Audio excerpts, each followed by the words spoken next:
오늘 저희 같이 나눌 말씀 사도행전 우리 15장에 있는 말씀 같이 보도록 하겠습니다.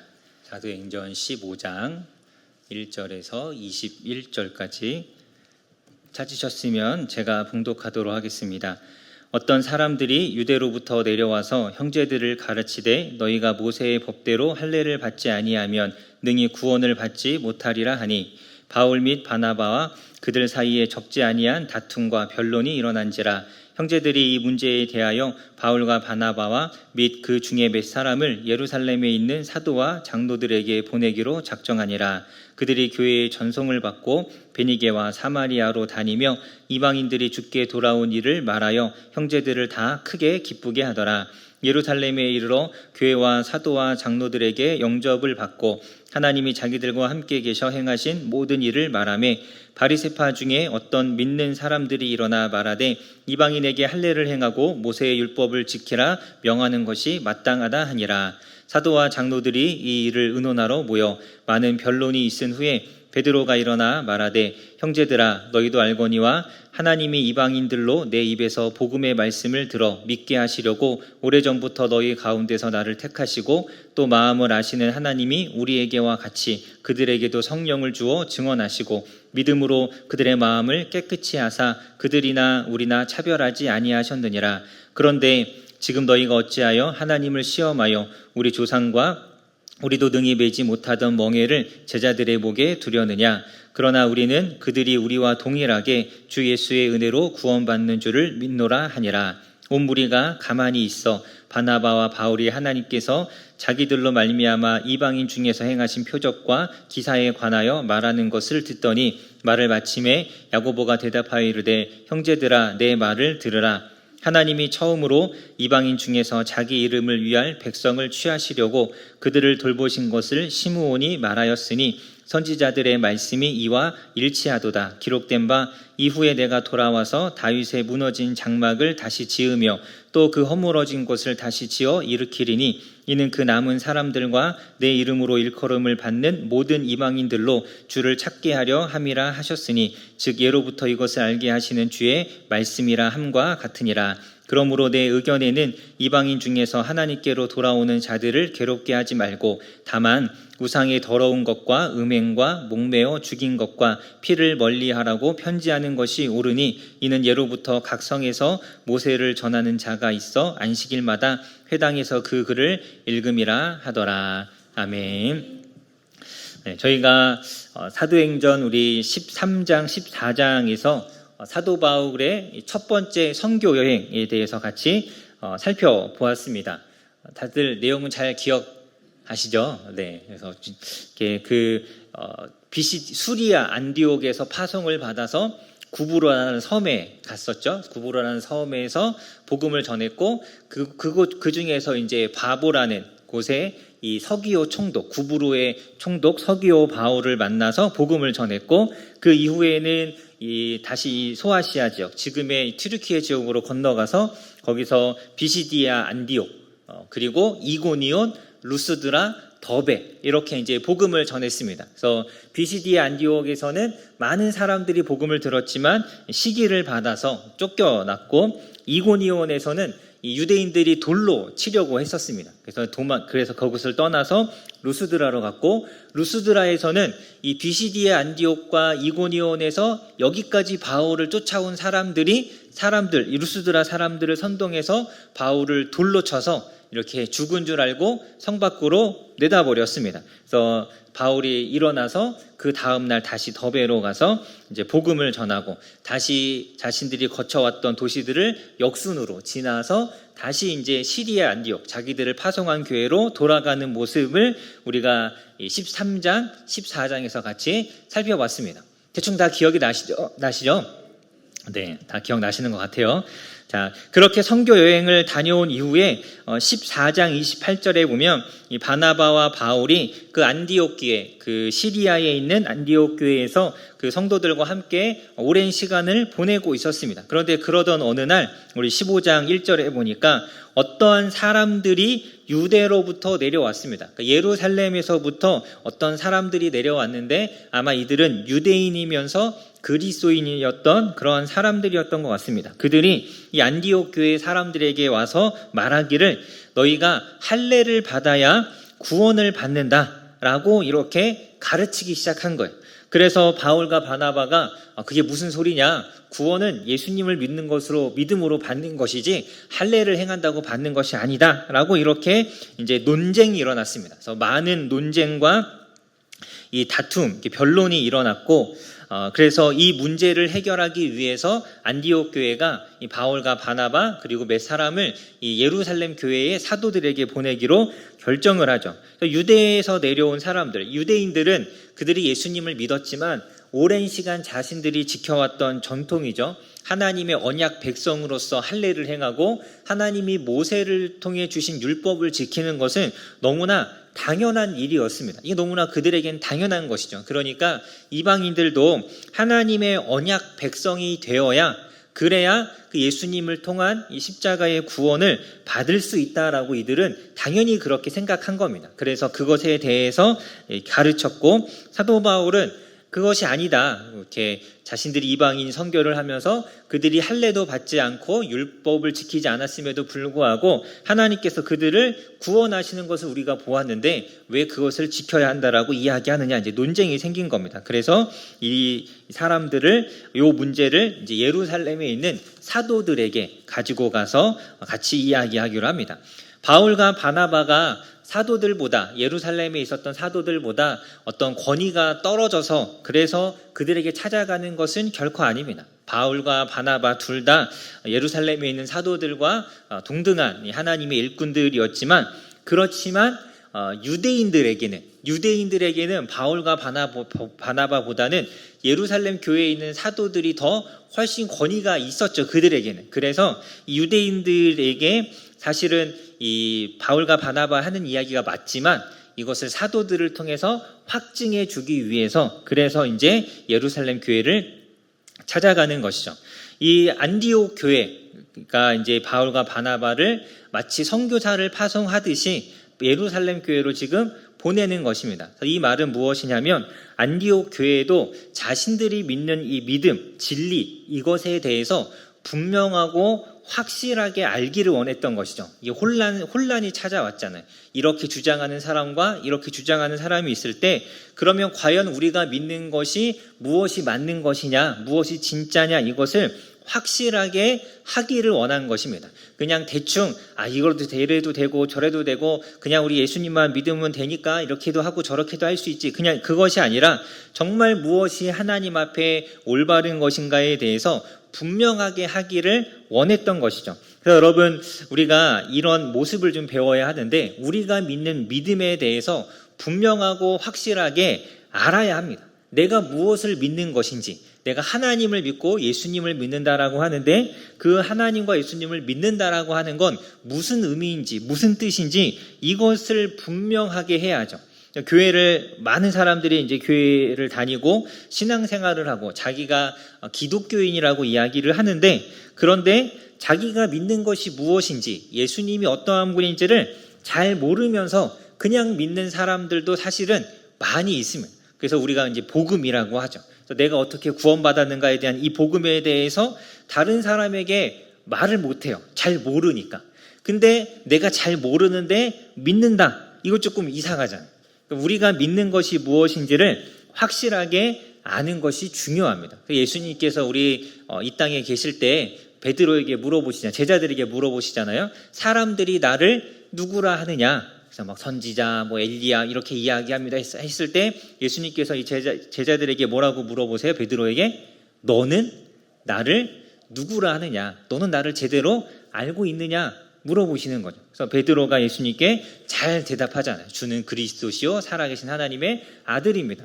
하나님, 내가 믿는 그 예수님이 누구인지 어떤 분인지 내가 믿는 믿음이 무엇인지 우리가 구원을 받아야 한다라고 가르치고 말하고 내가 구원받았다라고 말하는데 내가 받은 구원은 그럼 무엇인지 왜 구원이 필요한지 이러한 것들을 정확하게 아는 것 그게 진짜 믿음인 것입니다. 그래서 우리는 이렇게 적절한 표현이 잘 생각이 나지 않는데 믿음의 정체성, 내가 믿는 믿음이 무엇인가에 대한 이 확실한 어떤 개념을 우리가 분명하게 알아야 합니다. 그래야 우리의 믿음이 흔들리지 않아요.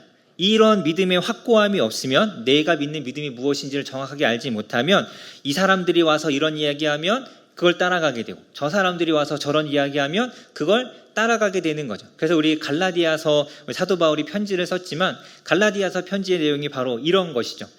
복음으로만, 예수님으로만 받는 구원에 대해서 사도 바울이 가르쳤는데, 오늘 이 안디옥 교회에 찾아왔던 이상한 사람들처럼 어떤 사람들이 갈라디아에 있는 교회들에 찾아와서 율법을 지켜야 구원을 받는다고 막 가르쳤더니 사람들이 헷갈려서 그런 줄 알고 다들 막 할례를 받으려고 하고 율법을 지키려고 애쓰는 거죠. 그래서 그것을 보고 사도 바울이 그게 아니다라고 쓴 편지가 갈라디아서입니다.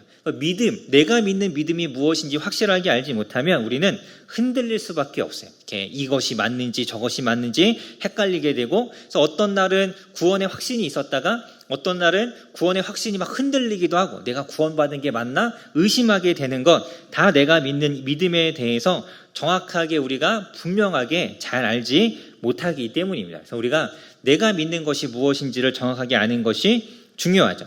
그래서 요 내가 믿는 것이 무엇인지를 정확하게 설명하기 위해서 그것들을 정리해 둔 걸 우리가 뭐라고 이야기하냐면 그것을 교리라고 합니다. 교리. 우리가 말씀을 통해서 많은 교훈을 얻기는 하지만 정확하게 우리가 믿는 믿음이 무엇인지를 설명해 주는 것들을 모아서 정리해 둔 것을 우리가 교리라고 하죠. 교리. 그래서 내가 받은 구원이 무엇인지를 설명하는 게 구원론이라는 것이고, 그러면 나를 구원하시는 분이 예수님인데 왜 예수님이 우리의 구원자가 되는가? 이것을 설명해 주는 것이 기독론이라고 하죠. 기독론. 근데 여러분 궁금하지 않으신가요? 왜 기독교가 기독교일까요? 그리스도를, 예수님을 믿는 사람들인데 예수님에 대해서 정리해 놓은 교리를 기독론이라고 하잖아요. 그리고 교회를 기독교라고 하는데 궁금하지 않으신가요? 왜 그리스도교 이렇게 안 하고? 안 궁금하셨군요. 네, 이 기독론이라고 우리가 예수님에 대해서 이야기하면 기독론이라고 하는데, 원래는 우리 그 고린도 교회, 안디옥 교회에서부터 예수님 믿는 사람들을 그리스도인이라고 불렀죠. 그래서 그리스도교, 그리스도를 믿는 사람들의 모임에서 그리스도교라고 부르는데, 이게 이제 중국으로 복음이 들어갈 때 그리스도라고 번역할 한자가 없었던 거예요. 그래서 이 그리스도들을 최대한 비슷하게 발음을 해서 한자로 번역을 했는데 그게 기리사독입니다. 기리사독. 그러니까 그가 없는 스가 없으니까 기리사독이라고 번역을 해서 그렇게 네 글자로 불렀고, 이걸 줄여서 기독이라고 부른 겁니다. 그래서 그 한자가 그대로 우리 성경에 이렇게 들어와서 예수님을 믿는 그리스도교를 기독교라고 부르게 된 거죠. 그래서 여러분 우리가 기독교입니다. 다 아셨죠, 이제? 네, 이건 기본적으로 알고 계셔야 됩니다. 그래서 예수님에 대해서 이야기하는 이 교리적인 부분도 기독론이라고 이야기하죠. 근데 오랜 시간 이렇게 기독교라고 불렀기 때문에 이 말을 다시 바꾸기가 좀 혼란스러우니까 그냥 그대로 쓰는 겁니다. 그러면 예수님을 보내신 하나님은 누구신가에 대해서 이야기하는 걸 신론, 여러 가지 인간론, 성령론, 교회론, 종말론, 많은 것들이 있는데, 이런 어떤 교리적인 것들을 아는 것도 굉장히 중요해요. 그래서 이런 교리적인 것들을 막 압축을 하고 축약을 해서 간단하게 정리한 것이 무엇이냐면 우리가 예배 시간마다 암송을 하고 있는 사도신경입니다. 사도신경. 우리의 이런 어떤 교리적인 중요한 것들을 간략하게 요약해 놓은 것이 사도신경이고, 우리가 기회가 되면 주일 설교 시간에 사도신경도 한번 같이 좀 살펴보도록 하겠습니다. 어쨌든 중요한 것은 우리가 믿는 믿음에 대해서 정확하게 아는 것입니다. 적어도 내가 믿는 믿음에 대해서 알지 못하는 사람들에게 설명해 줄 수 있을 만큼은 우리가 알아야죠. 그래서 내가 믿는 건데, 그렇잖아요. 우리 수학 선생님이 이렇게 수학에 대해서 사람들한테 가르쳐 줄 수는 있어야 되잖아요. 그래야 수학 선생님이죠. 우리가 그리스도인이라면, 복음을 전해야 하는 사람이라면 우리가 믿는 믿음에 대해서 알려줄 수 있는 사람들이 되어야 합니다. 여러분, 이 땅에 수많은 이단들이 있죠. 수많은 이단들이 있고, 그리고 정통적인 교회라고 하지만 사실은 거짓되고 왜곡된 가르침을 가르치는 교회들도 굉장히 많이 있습니다. 사실 우리가 믿는 이 믿음에 대해서, 우리가 믿는 진리에 대해서 정확하고 분명하게 아는 것이 굉장히 중요한 때가 되었어요. 그러한 시대가 됐어요. 이제 예전에는 어디 이상한 집회를 가야지만 이상한 이야기를 들을 수 있었는데 이제는 인터넷과 유튜브를 통해서 너무나 쉽게 잘못된 가르침과 성경에 대해서 왜곡하는 것들을 너무나 쉽게 우리가 접할 수 있기 때문에, 그리고 그러한 사람들이 어떤 그냥 교회의 이름, 정통적인 교회의 이름으로 이렇게 영상을 올리고 하기 때문에 우리가 이걸 잘 분별하지 못하면 그러한 것에 쉽게 물들 수밖에 없습니다. 이단, 그러면 그냥 우리는 안 가면 되겠다고 생각하지만 그러면서도 이단에 빠지는 사람들이 있잖아요. 그러니까 말씀, 자기가 믿는 것이 무엇인지를 잘 알지 못하기 때문에 흔들리는 것입니다. 그래서 그러한 사람들이 너무나 많고 또 우리도 그러할 가능성이 굉장히 많은 시대를 살아가기 때문에 더욱더 우리는 이 말씀을 정확하게, 분명하게 알아야 합니다. 여러분, 우리 이 땅에, 우리나라에 가난한 성도라고 하죠. 교회를 가지 않는, 자기가 예수님을 믿는다고 하면서 교회를 가지 않고 방황하고 있는, 영적으로 방황하고 있는 사람들이 100만 명 정도가 된다고 합니다. 100만 명. 엄청난 사람들이잖아요. 엄청난 사람들. 그렇게 수많은 사람들이 말씀을 제대로 알지 못해서 지금 방황하고 있는 것이죠. 자, 여러분, 우리가 그 어느 때보다 이 말씀을 좀 분명하게 알아서 흔들리는 사람들, 그리고 헤매는 사람들, 이들을 도와줄 수 있는 그러한 사람들이 많이 필요한 시대를 저와 여러분이 살아가고 있어요. 그래서 여러분, 바라기는 우리 원일교회가 이 믿음이 흔들리는 사람들을 이렇게 도와줄 수 있고 그들을 굳건하게 세울 수 있는 이 말씀에 바르게 서는 교회가 되기를 간절히 소망합니다. 네, 이렇게 이야기하면 어느 교회가나 다 아멘 하거든요. 근데 그렇게 하고 이제 아멘 하고 나서 실제로 말씀을 알아가는 일에 힘쓰는 사람들은 많이 없어요. 그렇게 되기를 바라지만 내가 그렇게 하려고 하는 사람들은 많지 않은데 여러분은 그러시면 안 됩니다. 아멘 하셨으니까 제가 다 들었어요. 다 봤습니다. 말씀을 잘 알아서 많은 사람들을 온전히 올바른 길로 인도하실 수 있기를 주님의 이름으로 간절히 소망합니다. 우리 3절에 보면 이 바울과 바나바가 예루살렘으로 올라가면서 베니게와 사마리아에 들려서 자신들이 선교했던 일들에 대해서 이야기하죠. 그랬더니 많은 사람들이 이것을 듣고 기뻐합니다. 그래서 이 이야기가 여기 나오는 것은 이방인들에게 율법이 없이 주어진 구원이 너무나 이게 하나님이 하신 일이고, 그리고 많은 사람들이 받아들일 만한 이상한 것이 아니다라는 걸 여기서 이제 한번 언급하는 것입니다. 베니게와 사마리아 사람들뿐만 아니라 4절에 보면 예루살렘에 와서 사도와 장로들에게, 그리고 그곳에 있는 많은 사람들에게 자신들이 행한 일들을 또 이야기했죠. 그 사람들이 그것을 듣고 이 사람들도 그것을 이렇게 기뻐합니다. 좀 환영하죠. 영접하죠.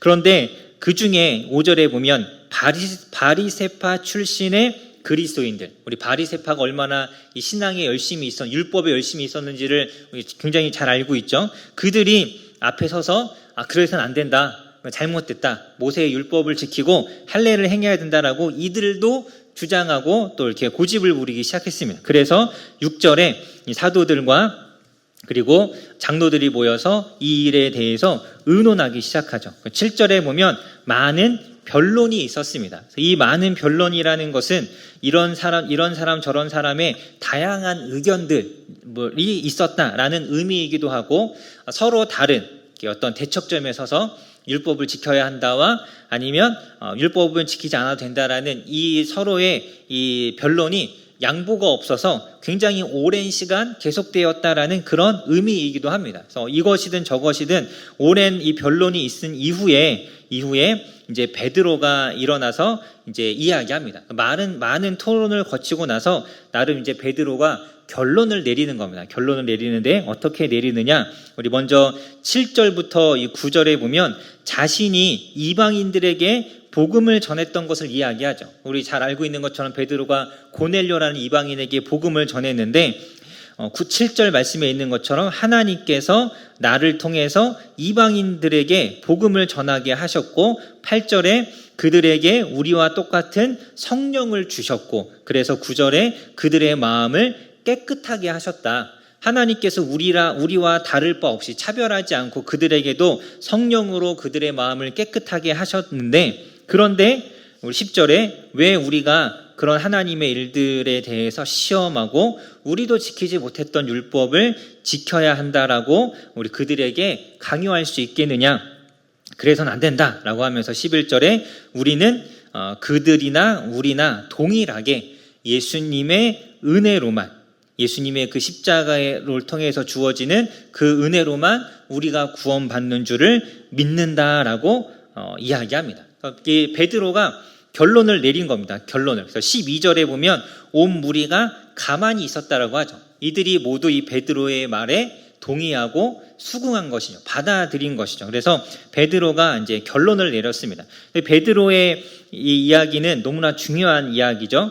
구원은 오직 예수님을 통한 은혜로만 우리가 받는 것입니다. 그래서 이것을 우리가 이 구원의 완전성이라고 합니다. 그래서 예수님을 통한 구원의 완전성, 예수님을 통해서 우리의 구원이 완전하게 성취된 것이다 라는 것이고, 또 하나는 예수님을 통한 구원의 유일성이라고도 이야기합니다.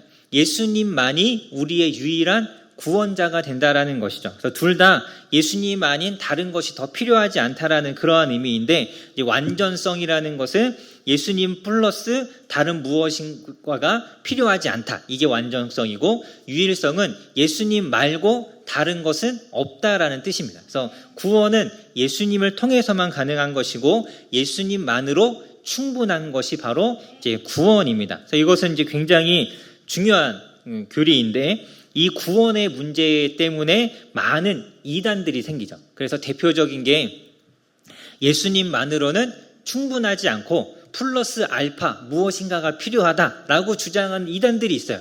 예수님 말고 다른 것을 해야지만 구원을 받는다, 예수님도 필요한데 예수님 말고 다른 게 더 필요하다라고 주장하는 사람들은 다 이단입니다. 그래서 우리가 잘 알고 있는 안식일교 같은 경우에는 예수님이 우리의 구원자이지만 우리가 안식일을 지켜야 구원을 받는다라고 이야기하죠. 그것은 예수님 플러스 안식일 준수가 이렇게 수반이 돼야, 동행이 돼야 구원을 받는다라는 거니까 잘못된 겁니다. 그래서 우리가 그들을 이단이라고 하죠. 신천지도 그런 이단이죠. 예수님을 부인하지 않아요. 예수님도 인정하는데 예수님만으로는 부족하고 플러스 알파가 되는 보혜사 이만희가 있어야 구원을 받는다라고 주장하는 게 신천지입니다. 그래서 그런 이단들이 많죠. 그래서 유월절을 지켜야 구원을 받는다, 하나님의 교회나 뭐 이런 데서 그런 주장들을 하는데, 다 여기에 이제 예수님만으로 충분하지 않다라고 하기 때문에 이단입니다. 사실 카톨릭도 여기에 좀 해당이 됩니다. 카톨릭 같은 경우는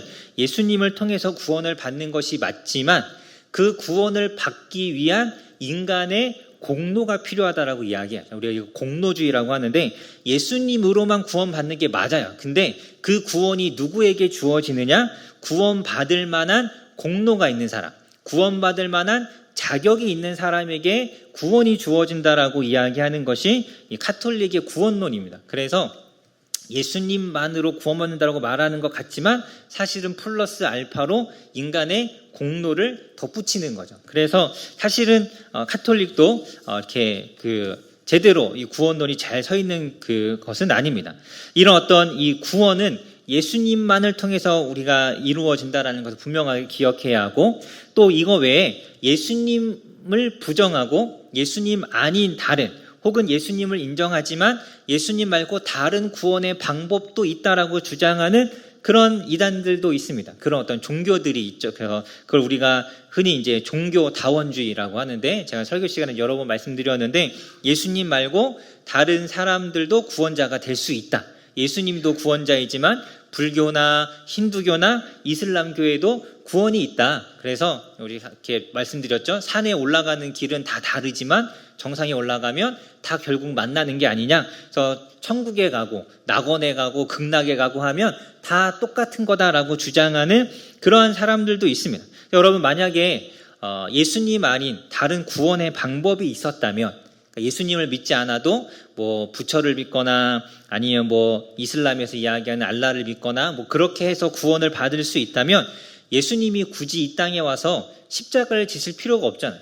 왜 그 험한 고난을 당하고 피를 흘리고 채찍에 맞고 십자가에 달려서 죽으실 이유가 없습니다. 자기가 그렇게 하지 않아도 구원의 방법이 있는데, 근데 그것만이 유일한 구원의 방법이기 때문에 예수님께서 그 고난을 당하시고 십자가를 지신 거죠. 그래서 예수님 외에 다른 구원의 방법은 있지 않습니다. 요거 외에도 조금 위험한 잘못된 구원론들이 좀 있는데 재미없으시죠? 이 신학적인 이야기 이렇게 하면 교리적인 이야기 재미가 없으시죠?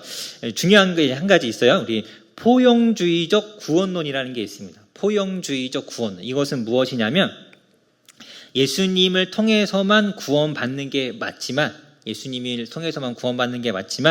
예수님을 몰라도 구원을 받을 수 있다라는 주장을 하는 사람들입니다. 이게 무슨 말이냐면 예수님의 십자가 사건이 있었기 때문에 우리가 구원받는 게 맞아요. 근데 우리 구원의 적용의 대상이 누구냐면 우리에게는 예수님을 믿는 사람들이잖아요. 복음을 듣고. 그런데 어떤 사람들은 복음을 들어보지 않았어도 하나님께서 기본적으로 사람에게 주신 이 하나님이 주신 선한 양심이라는 게 있어서 그 양심을 따라 살아가는 사람들은 예수님의 십자가 사건이 있었기 때문에 예수님을 알지 못해도 구원받을 수 있다라고 주장하는 사람들입니다. 무슨 말인지 아시겠나요? 예를 들어서 옛날에 우리 이순신 장군이 구원받았을까? 막 그런 생각하는 사람들 많잖아요. 그 이순신 장군은 이 포용주의적 구원론에 의하면 구원받은 사람이에요. 왜냐하면 하나님이 주신 선한 양심에 따라서 굉장히 선한 일을 하고 굉장히 좋은 일을 한 사람이잖아요. 그러니까 그 사람은 하나님이 주신 양심대로 살았기 때문에 구원받았다라고 말하는 것이 포용주의적 구원론입니다. 그래서 예수님에 대해서 들어보지 않아도 그 하나님이 주신 양심에 따라 살아가면 구원을 받는 거죠. 이것도 사실은 틀린 거죠. 틀린 겁니다. 만약에 그렇다면 예수님께서 굳이 우리들에게 너희가 땅끝까지 이르러서 내 증인이 되라라고 말씀하실 이유가 없잖아요. 복음을 들어보지 않아도 그 사람들이 구원받을 수 있다면 예수님께서 왜 우리에게 땅끝까지 가서 증인이 되라고 하시겠습니까? 심지어 사도 바울은 루스드라에서 돌에 맞아서 죽을 뻔했잖아요. 그거 말고도 40에 하나 감한 매를 5번이나 맞았고 태장을 3번 맞았고 정말 고생을 했는데 그렇게 고생하면서 복음을 전할 필요가 없는 거죠. 만약 이 말이 맞다면. 그런데 예수님은 그렇지 않다라고 분명하게 말씀하셨어요. 성경은 주 예수를 믿으라. 그리하면 너와 네 집이 구원을 받으리라고 말씀하죠.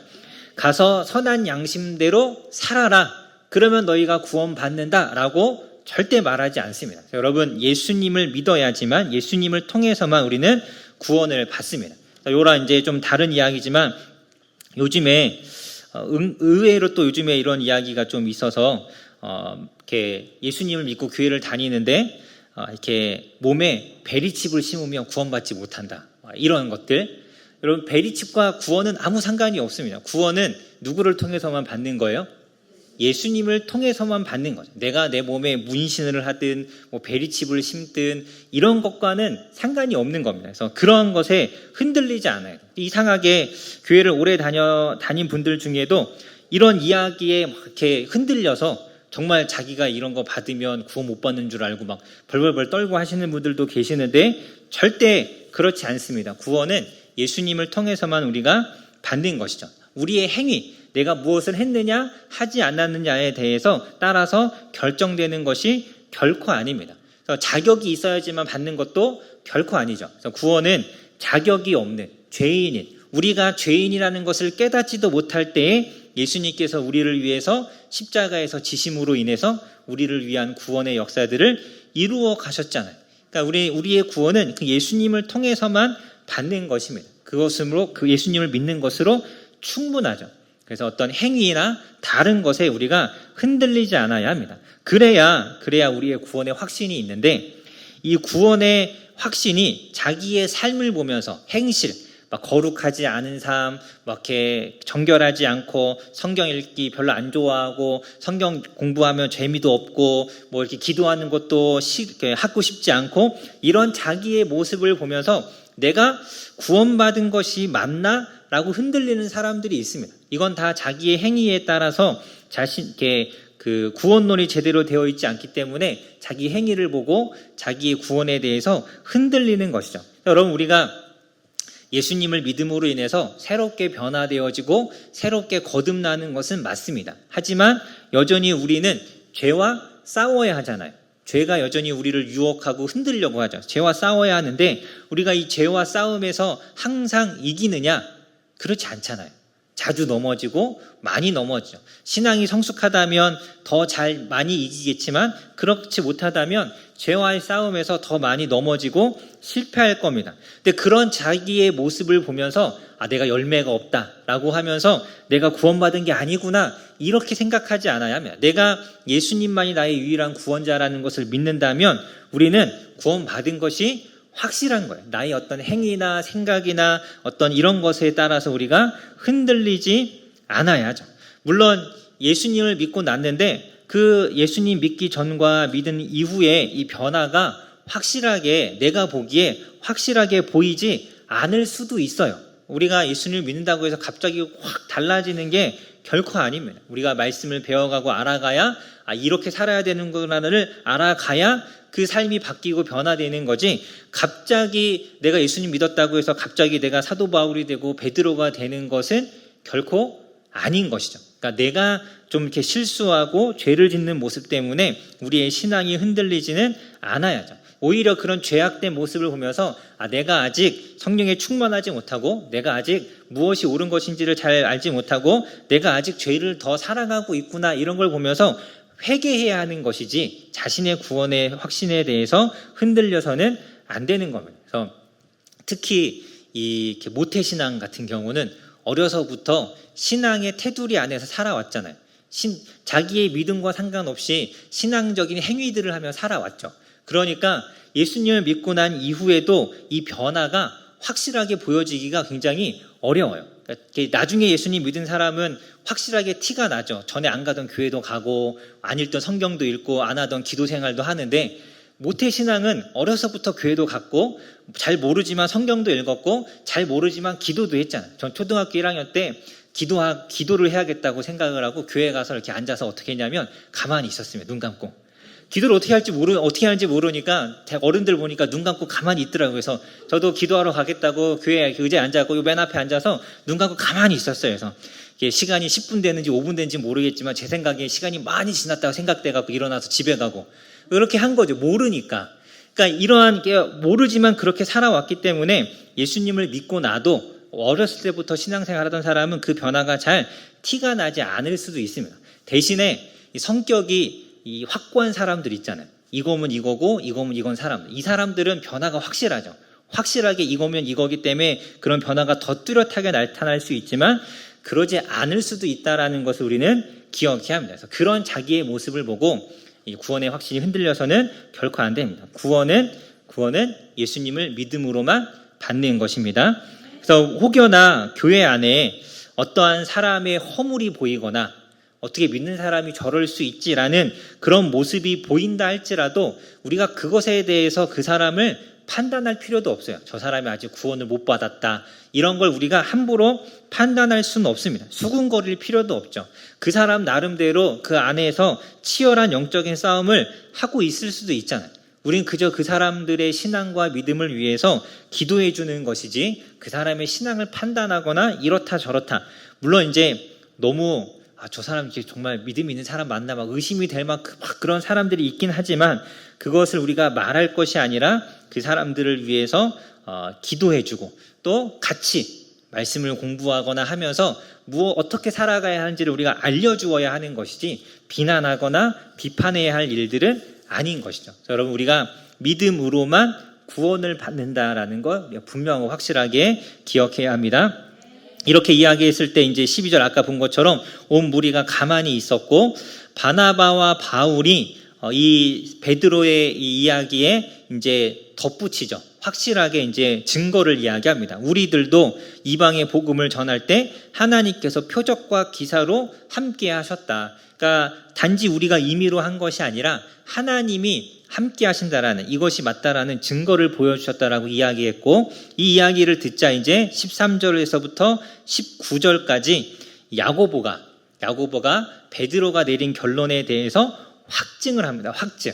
이때는 베드로보다 야고보가 이 예루살렘 교회에 더 중심적인 역할을 하는 교회의 리더였어요. 그러니까 지금으로 이야기하면 담임 목사 같은 사람이라고 할 수 있습니다. 베드로는 뭐 1대 담임 목사라면 이제 야고보는 한 2대나 3대쯤 되는 베드로가 있었지만, 이제 베드로나 다른 사도들은 계속해서 여기저기 이제 전도하러 다녔기 때문에 교회를 돌보는 사람이 야고보였습니다. 그래서 우리 갈라디아서 1장 19절에 보면 이 야고보가 나와요. 이게 바울이 예루살렘 교회를 방문했는데 다른 사도들은 없고 야고보만 있었다. 주의 형제 야고보만 있었다라는 이런 이야기가 있습니다. 여기서 이야기하는 오늘 본문에 나온 야고보는 사도 야고보가 아니라 누구죠?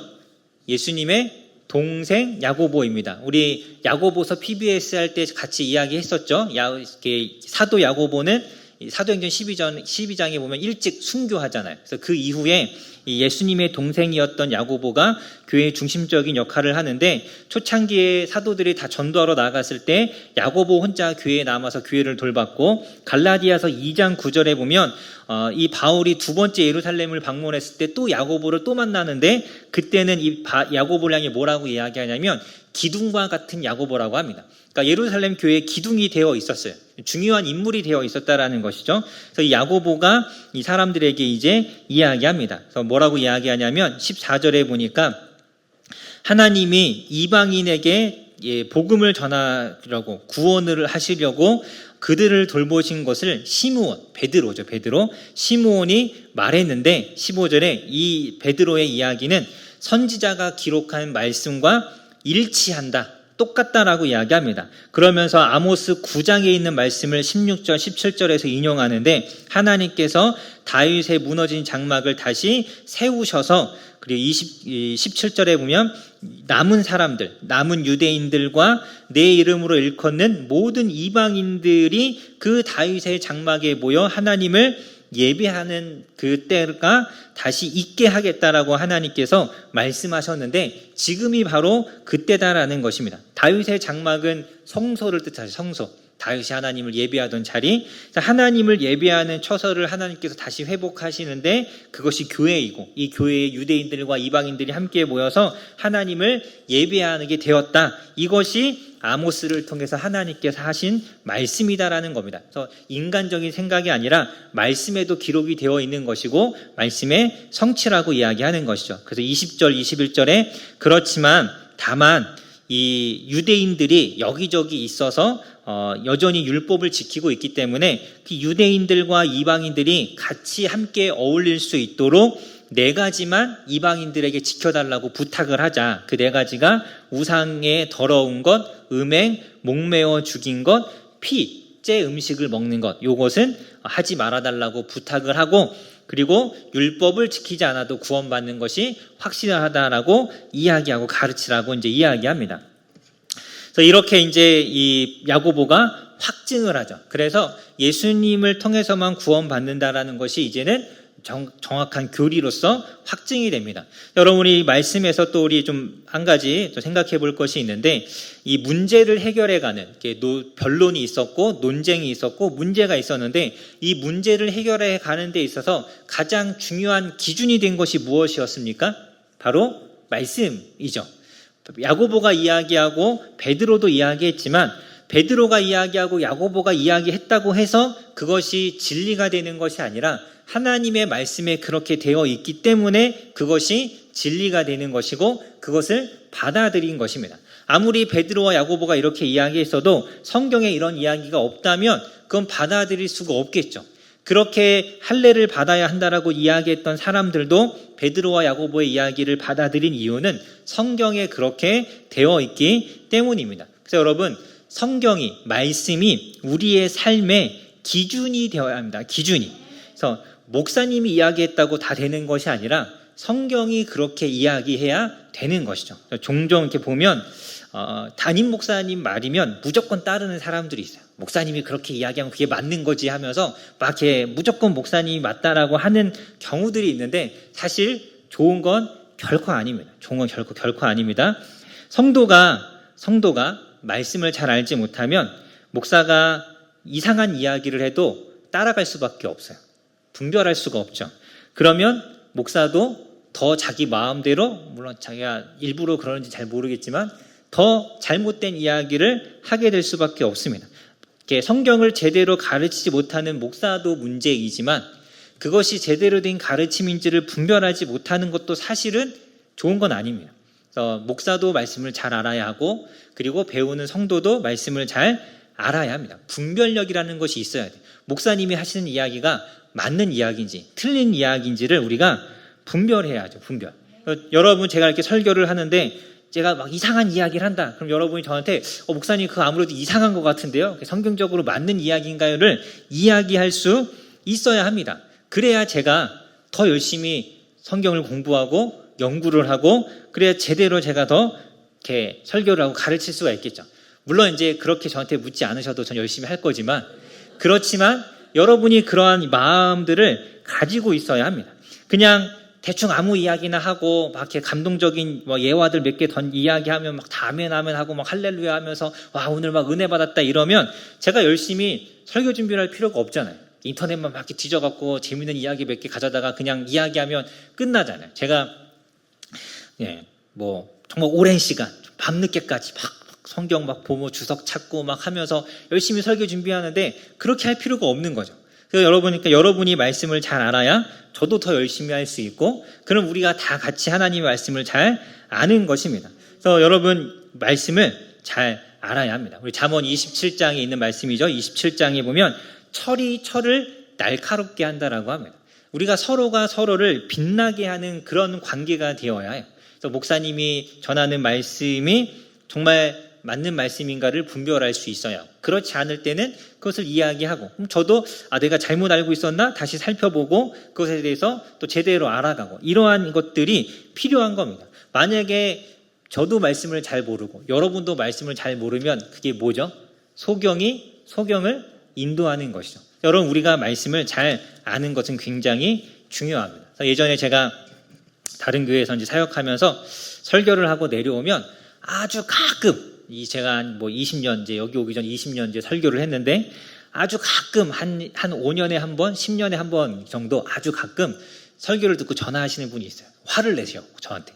목사님이 그렇게 설교하시면 그러면 저는 뭐 예수님 안 믿는 겁니까? 막 이렇게 화를 내시는 분들이 있어요. 제가 볼 때 제가 판단할 수 없지만 그렇게 만약에 그렇다면 예수님 안 믿는 게 맞을 수도 있거든요. 근데 막 화를 내시는 거예요. 내가 그러면 10년 교회를 다녔는데 전 뭡니까? 그러면서 막 화를 내시는데 화를 낼 게 아니라 정말 그게 맞나 안 맞나를 분별해야 하는 거죠. 정말 이 말씀이 맞나. 그래서 말씀을 보고 생각해보고 아무래도 제가 설교한 게 틀린 것 같으면 목사님 제가 이렇게 말씀을 보니까 이렇게 이야기하는데 목사님 얘기랑 좀 다른 것 같습니다. 이렇게 이야기하면 저도 그런가요? 하고 다시 찾아보고 그러면 제가 잘못됐으면 이게 제가 실수한 것 같습니다. 제가 이렇게 말씀드리고 제가 이야기가 맞으면 이게 왜 그런지를 다시 설명해 드릴 수가 있겠죠. 이렇게 돼야지 막 들었는데 막 목사님 어떻게 그러실 수 있냐면서 막 이런 거는 아닌 거예요. 그렇게 따지라는 이야기가 아니라 정말 그게 맞는지를 분별해야 한다라는 이제 그러한 이야기입니다. 그래서 여러분 말씀이 기준이 되어야 돼요. 어떤 것을 판단하고 분별하는 기준이 되어야 합니다. 어떤 신앙생활뿐만 아니라 개인적인 일도 마찬가지죠. 내가 나의 삶을 살아가는데 어떤 삶을 살아야 할지, 내가 남은 인생에 무엇을 해야 할지 이런 것들을 결정하는 기준이 무엇이 되어야 합니까? 말씀이어야 합니다. 말씀을 통해서 깨달아야 하고 분별해야 하는 것이죠. 내가 가진 생각, 내가 가진 이념, 내가 가진 철학, 내가 가진 가치관으로서 판단할 것이 아니라 내 생각이 정말 하나님의 말씀에 비추어 보았을 때 맞느냐 이걸 분별해야지. 난 이렇게 생각하는데 목사님 이렇게 이야기했다고 해서 목사님 어떻게 그럴 수 있습니까? 저를 무시하는 겁니까? 이렇게 따질 것은 아닌 것이죠. 항상 우리가 우리의 삶으로서 우리의 말씀으로서 우리의 삶을 비추어 보고 판단하고 분별해야 합니다. 사업을 하든 공부를 하든 일을 하든 직장을 가든 무엇을 하든 우리 하나님 안에서 기도하면서 분별하며 말씀 따라 살아가야 합니다. 그리고 우리 마지막으로 한 가지만 더 이야기하자면 야고보가 믿음으로만 구원을 받는다. 율법을 지키지 않아야 된다라고 확증을 하고 나서 20절에 보면 다만 4가지 정도는 이 이방인들이 좀 지켜주기를 우리가 편지하자, 부탁하는 것이죠. 강제성이 있는 것이 아니라 그들에게 배려를 요구하는 것입니다.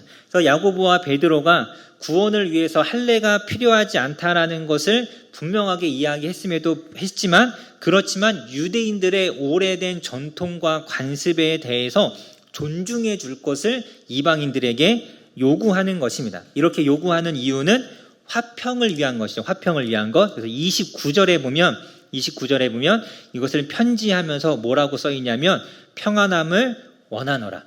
화평을 위해서 유대인들과 이방인들이 함께 신앙생활을 잘 할 수 있도록 하기 위해서 유대인들이 정말 싫어하고 힘들어하는 그런 어떤 그것들에 대해서 정말 중요한 문제는 아니지만 구원과 관련된 건 아니지만 이 정도는 배려를 해줬으면 좋겠다라고 편지합니다. 우상의 더러운 것, 음행 목매어 죽인 것, 피째 먹는 것, 이거 대부분 다 이제 우상 숭배나 이 음식법과 이제 관련된 것이어서 유대인들이 굉장히 중요하게 여기던 것입니다. 그래서 이방인들에게 할례를 요구할 수 없는 것처럼 유대인들과 지낼 때 이 정도는 배려를 해야 하는 것이죠. 그래서 여러분 우리가 복음의 본질적인 것은 타협할 수 없지만 그렇지 않은 부분에 있어서는 조금 유연해도 괜찮습니다. 조금 본질적인 것이 아니라면 좀 양보할 수도 있고 허용되거나 이해해 주는 것도 필요하죠. 그러니까 공동체의 화평을 깨뜨리지 않는 선에서 그리고 공동체의 덕을 세우는 선에서 우리가 얼마든지 양보하거나 참거나 인내하는 것이 필요합니다. 그래서 내가 맞다고 해서 내 생각이 맞고 옳다고 해서 내가 틀리지 않았다고 해서 내 주장을 고집하고 이걸 정말 이것만 계속 완고하게 이렇게 주장하는 것들은 사실은 공동체의 이 유익을 화평을 깨트리는 것이잖아요. 그래서 그러지 않아야 합니다. 내가 맞지만 내가 틀린 것이 아니지만 그렇지만 본질적인 것이 아니라면 얼마든지 서로가 맞추어 가야 합니다. 그 사람이 하는 것을 존중해주고 따라가지고 이렇게 공동체가 하는 것에 맞추어 갈 수 있어야죠. 우리 교회가 이렇게 가려고 하는데 나는 이렇게 가고 싶다고 해서 목사님 왜 이렇게 갑니까? 이렇게 갑시다. 이렇게 하면 그럼 공동체가 깨지겠죠. 그런 부분들 정말 중요한 부분이 아니면 맞추어 갈 수 있어야 합니다. 그래서 공동체의 평안과 덕을 위해서 전체가 함께 할 수 있는 전체의 자기를 맞추어 주는 것도 필요합니다. 그래서 독불장군처럼 너는 그렇게 해라, 나는 이렇게 하겠다라는 이런 태도와 마음가짐은 사실은 좋은 건 아니죠. 물론 우리가 강제할 수는 없어요. 그렇지만 우리가 스스로가 서로를 위해서 양보하는 것은 필요합니다. 그래서 우리 고린도전서 10장에서 사도 바울이 이야기하잖아요. 모든 것이 가하지만 모든 것이 유익한 것은 아니다. 내가 뭐든지 내 마음대로 할 수 있는 자유가 있죠. 신앙 안에서 틀리지 않은 것이라면 얼마든지 내 마음대로 할 수 있습니다. 하지만 그것이 덕을 세우지 못하고 화평을 깨트리는 일이라면 참아야죠. 인내해야죠. 우리 가정에서도 부모님하고 의견이 맞지 않는다. 내 고집대로 할 수 있지만 정말 중요한 문제가 아니라면 평안을 위해서 얼마든지 내 고집을 꺾고 순종하고 양보할 수도 있는 것입니다. 부부간에도 마찬가지죠. 정말 중요하고 본질적인 문제가 아니라면 서로에게 맞추어 주는 것이 화평케 하는 것이잖아요. 교회 안에서도 마찬가지입니다. 그래서 정말 자기의 주장만을 완고하게 고집하지 않도록 우리가 항상 조심해야 합니다.